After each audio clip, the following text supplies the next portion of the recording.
1983 فقدت أمي، فقدت حبيبة قلبي، فقدت نظر عيني، وفقد أبي شريكة حياته، فقد سنده وحبه وصديقته ورفيقته وحبيبته بعد أكثر من 40 عاما معه. فجاءت هذه الصدمة لتصف به، وهو القوي الراسخ الوقور، الجبل الذي لم يكن يتزعزع أمامنا. عصف به فقد لطيفة، فلم تعد حياته كما كانت. كنت خائفا جدا على والدي عند رحيلها أثناء تلك الصدمة التي تلقتها دبي وتلقاها شعب دبي الذين أحبوا بصدق أم دبي الشيخة لطيفة بنت حمدان.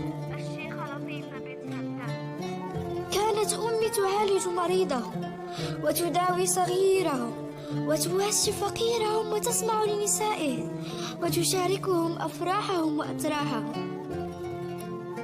كنت أراها عندما تشرف على إعداد الطعام تأبى إلا أن تشارك الجيران والأقارب والضيوف طعامنا. من مثل أمي؟ من مثل لطيفة؟ كانت جنازتها مهيبة، أحضرها الآلاف وبكى فيها الآلاف على أمي أم دبي الشيخة لطيفة.